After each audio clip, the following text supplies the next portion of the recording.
Bonjour chers frères et sœurs en Christ, j'espère que vous allez bien, vous et vos familles respectives. Alors aujourd'hui, je nous reviens avec un sujet qui m'a paru nécessaire d'aborder avec vous afin que nous puissions débattre des femmes.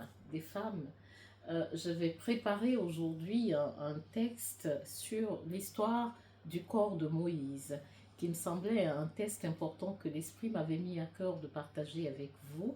Cependant, une chose me frappe énormément dans mon cœur, c'est l'histoire des femmes victimes des ambitions de leur mari.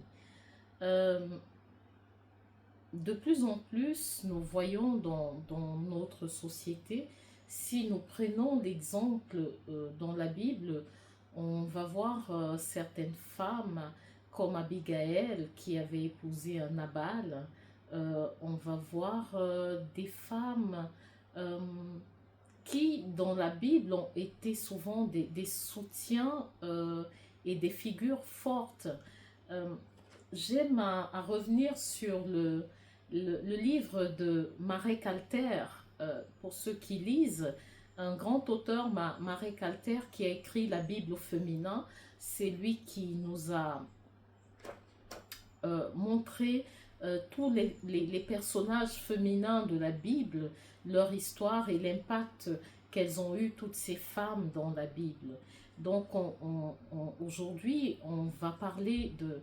On va prendre référence de toutes ces femmes qui ont marqué leur temps dans la Bible, les Déborah, Marie, la mère de Jésus, Marie-Madeleine, la première des disciples, la femme samaritaine, Esther, euh, beaucoup de femmes, Noémie, toutes ces femmes, chacune avec un rôle spécifique qu'elles ont eu à jouer dans la vie. Mais il m'a semblé bon de parler en fait de notre temps. Une chose personnelle que j'ai vécue, c'était alors une histoire qui se passait dans ce temps précis. Une dame qui était décédée, donc une femme d'un homme assez connu qui est décédée euh, de manière inopinée sans que euh, les gens puissent avoir une explication sur sa mort. C'est pas qu'on pense que sa mort n'était pas normale, mais c'était tellement soudain que ça a soulevé le monde entier. Et puis, à un moment donné, j'étais en train de méditer sur ce sujet lorsque il m'est venu à l'esprit de parler des femmes victimes des ambitions de leur mari. Et en y réfléchissant, en approfondissant ce sujet, j'ai pensé à moi-même, dans ma propre vie de femme, d'épouse, à quel niveau est-ce que je peux être une victime des ambitions de mon mari. Vous voyez, des fois, nous sommes des femmes, des épouses, par exemple, d'hommes que nous épousons par amour au départ. Et à un moment donné, il se passe que c'est possible que, chemin faisant, l'amour s'éteigne ou que l'amour euh, euh, perd le sens premier, simplement parce que nous entrons dans des relations avec chacun des partenaires avec une ambition première, c'est de satisfaire ses besoins fondamentaux et pas de faire marcher le couple.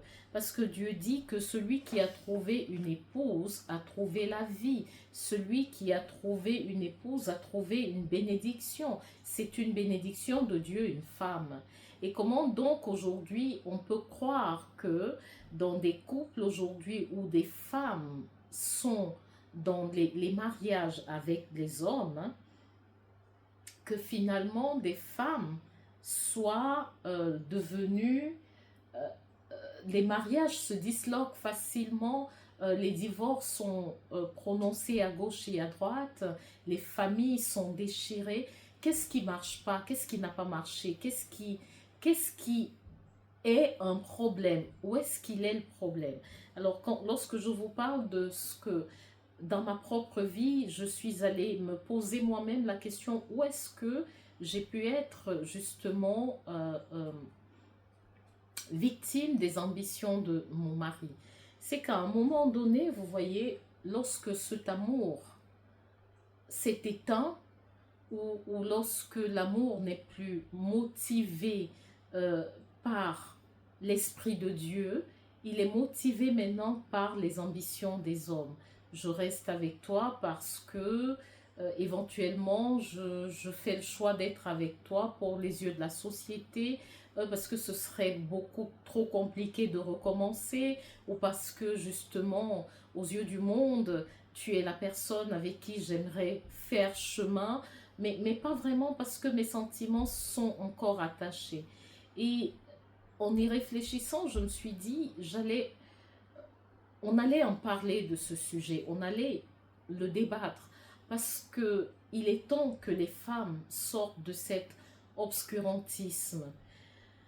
Voyez, je dis souvent aux personnes, pour ma part personnelle, c'est de ne jamais être complice, même si l'on dit, il est dit dans la Bible que l'homme quittera son père et sa mère, s'attachera à une femme et les deux formeront un seul être. C'est vrai. Cependant, pour former cet être, c'est le travail de deux personnes. C'est le travail d'ailleurs de plusieurs personnes, de Dieu, de ces deux personnes, de leur environnement et de leur entourage. C'est le travail de toutes ces personnes qui forment en fait finalement ce un, ce tout, cet ensemble que Dieu lui-même a établi. Parce qu'il dit dans sa parole que nous sommes son corps et lui, il est la tête. Il nous a formés pour que nous fassions une seule unité, et que lorsque Jésus dit que lui, il nous a présenté devant son Père sans tache ni ride, c'est de la même manière que nous, dans nos couples, nous devrons nous présenter sans tache ni ride. Peu importe les ambitions personnelles qui nous éloignent, peu importe les distances que nous prenons, nous ne devons jamais oublier que fondamentalement, Dieu nous veut un et indivisible. Et donc, dans ma part personnelle, en faisant des recherches, je me suis rendu compte que bien des fois, on a vu des personnes victimes des trahisons de leurs époux, ou même des épouses, parce ici, on n'est pas en train de condamner une personne, un homme ou une femme, mais on dit que en tant qu'être humain, nous sommes souvent victimes de nos partenaires. Ça peut être une femme, ça peut être un homme, mais majoritairement, nous voyons ça beaucoup, que c'est les hommes qui vont avoir plusieurs partenaires que la femme en général, je le dis bien, bien que dans notre société d'aujourd'hui, l'émancipation des femmes fait qu'on a de plus en plus des femmes qui ont plusieurs partenaires, mais cela ne l'était pas ainsi avant. Donc, en voyant cela, on se dit que nous devrions revenir sur les bases fondamentales. Les bases fondamentales sont celles qui nous ont bâtis, celles sur lesquelles se tienne notre foi. C'est qu'on a vu des femmes, des fois, mourir parce qu'un homme est tombé amoureux d'une autre femme, et peut-être que ses émotions à celle-là n'ont pas pu supporter et ont créé chez elle une jalousie qui a fini par elle-même la tuer. Des jalousies maladives, nous en connaissons. En tant que soignants, c'est quelque chose que nous voyons énormément aujourd'hui, des personnes malades émotionnellement. Ou encore même d'autres qui, de manière obscures, vont jusqu'à pénétrer des mondes obscurs pour faire du mal à l'autre partenaire. Des fois, des personnes innocentes au milieu de cette guerre, des personnes qui n'ont rien demandé, des personnes qui ne savent même pas où a commencé la bataille. Et on va dans des endroits terribles pour leur faire du mal, simplement parce que peut-être des fois un partenaire n'a pas su se contenir. Et pour moi, c'est quelque chose de compliqué à expliquer, mais je ne peux que le survoler de cette manière pour ne pas irriter l'opinion publique.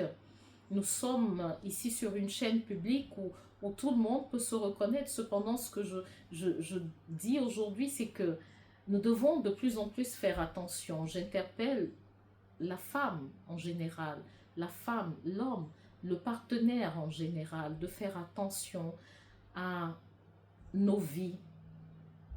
Il arrive que des fois, pour certaines personnes, dans la vie, nous ayons vécu des choses compliquées qui ont poussé cette vie à devenir comme elle est. Mais faisons attention. Faisons attention à des fois se fourvoyer parce que on veut plaire à une relation. Des fois, on arrive à faire des choses qu'on ne voulait pas. On va voir, par exemple, dans la Bible, un cas bien précis dans la Bible, c'est le cas de Abraham et Sarah. Abraham arrive à Guérar, avec le roi de Guérar, il fait passer Sarah, sa femme, pour sa sœur. Et cette dernière va se fourvoyer pour faire plaisir à son mari. Est-ce qu'il nous arrive des fois de nous souvenir que Dieu dit dans sa parole que le salaire du péché, c'est la mort? Il a fallu que Dieu intervienne dans la vie de Sarah pour qu'elle ne soit pas touchée. La première fois, c'est en Égypte avec Pharaon. Et là encore, Dieu doit intervenir. Vous voyez le nombre de fois que dans la vie des femmes, nous sommes arrivés à penser que c'était normal.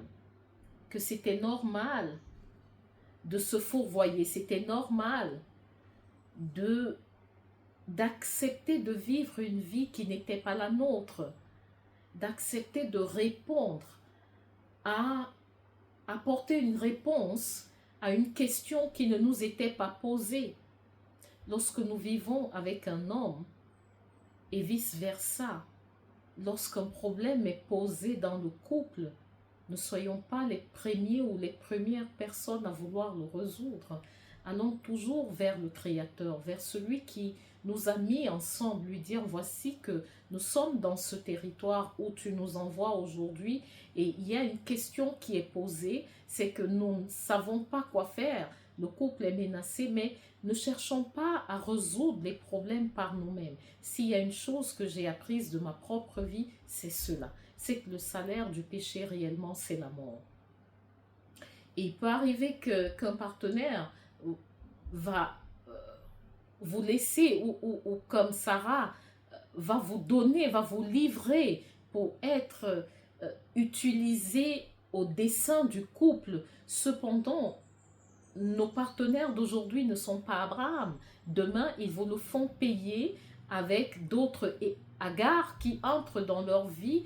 Et quand ces Agar entrent dans leur vie, on vous rappelle ce péché qui hier a été en fait un péché que vous avez commis dans le seul but de sauver votre relation. Et ce péché finalement finit par ronger votre vie au point que Agar devient pour vous une source d'amertume, une source de problèmes, une source de malheur, une source de soucis. Vous voyez, dans le cas de Sarah, c'est elle qui amène Agar. Mais des fois, dans nos vies personnelles aujourd'hui, cette Agar ne vient pas de nous. Elle vient souvent de l'homme qui, soi-disant, à un moment donné, se sentait mal dans sa peau, avait besoin de réconfort et l'a trouvé dans les bras d'une autre, de cette Agar, et qui finit par vous donner des maux de tête, qui finit par vous rendre triste et malheureuse chaque jour, parce que Agar est arrivée et elle a donné naissance à des Ismaël qui deviennent des problèmes pour les fils de la promesse. Vous voyez, vous vous rendez compte à quel point ce fils de la promesse, pour qu'il arrive, nous donne du temps. Il devient un problème parce qu'on doit l'attendre. Et des fois, je me suis demandé bien souvent, est-ce que cette attente n'était pas aussi due au fait que ce péché pesait et qu'il fallait un temps bien précis pour que le prix soit payé entièrement de ce péché. Et vous voyez, lorsque ce fils arrive, les enfants de Agar deviennent un problème. Les Ismaël deviennent des problèmes pour Isaac. Vous voyez, aujourd'hui, il m'a semblé important de nous faire comprendre à toute la communauté que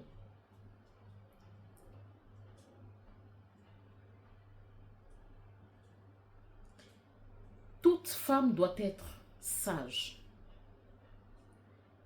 Mais il faut que certaines vivent l'expérience pour mieux la transmettre.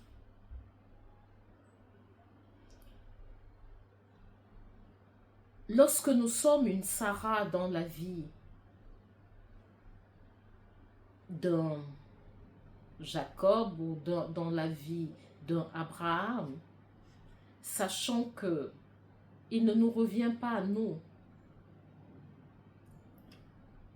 de résoudre les problèmes de la famille, mais il revient à Abraham de prendre le taureau par les cornes et de résoudre le problème de la maison.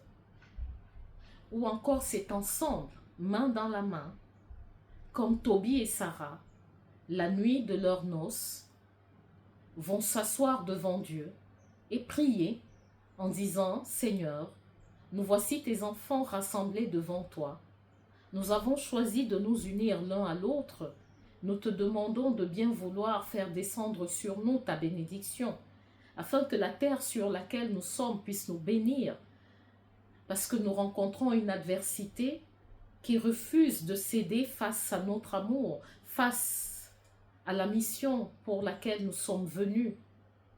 Alors il te revient à nous de nous ouvrir ce chemin-là et de nous montrer le chemin que nous devons choisir. Parce que beaucoup se sont fourvoyés, sont devenus des femmes seules, des mamans seules, séparées et divorcées, parce que les Ismaël arrivés de Agar sont arrivés et elles ont détrôné les Sarah. Chères sœurs, chères mères, chères amies, chères filles, sachons que, pour une fois, il ne nous revient pas à nous. Ne cherchons pas à aider Dieu dans son œuvre. Restons à notre place et Dieu fera sa part. Aujourd'hui, c'était le message qui me tenait à cœur de partager avec vous. Si parmi vous, vous vous reconnaissez des Sarah qui ont épousé des Abraham et qui ont quitté leur pays et qui se sont retrouvés en terre étrangère, où la vie a été difficile, où la vie leur a montré d'autres dimensions, et elles n'ont pas compris quoi faire. Et elles ont essayé de résoudre le problème à la place de Dieu.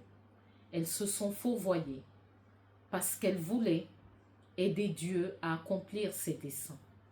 Je vous prie que chacune qui reconnaît ce péché aujourd'hui vienne devant Dieu et dise « Seigneur, je reconnais mon péché. Et j'ai compris que le salaire du péché était la mort. Je te demande de me pardonner. Le prix à être payé a été tellement lourd et tellement fort qu'aujourd'hui, la seule chose que je désire, c'est que ma faute me soit ôtée, que ce péché me soit ôté. Cette pierre, ou encore, je dirais, cette corde qui m'attachait, qu'elle soit détachée. Comme cet anon qui était attaché, sur lequel Jésus devait monter pour entrer en Jérusalem. Permets-moi d'être cet anon détaché sur lequel le Seigneur entrera pour entrer à Jérusalem.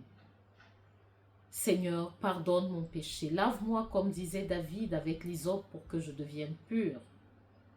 Purifie mon péché devant ta face, parce que l'opprobre de ces Ismaël menace la vie de Jacob, menace la vie d'Israël. Seigneur, pardonne-nous. Nous te demandons pardon pour toutes ces femmes victimes des ambitions de leur mari, victimes de la vie, des choix des hommes qu'elles ont épousés. Également pour les hommes qui ont été victimes des épouses ambitieuses, victimes de leur vision du monde, qui sont souvent restés à la maison, ces hommes, et dont les épouses sont revenus avec les grossesses d'autres enfants, des Ismaël dans leur maison. Seigneur, pardonne nos péchés. Accorde-nous ta miséricorde pour que par elle nous soyons sauvés. Daigne venir au secours de nous, tes enfants, qui crions devant ta face. Nous t'implorons, par Jésus le Christ notre Seigneur. Amen. Aujourd'hui, je ne vais pas faire long, chers frères et sœurs, vous avez bien compris. À vous tous, victimes de ces situations, apprenons aujourd'hui de ce serpent qui nous a mordu une fois.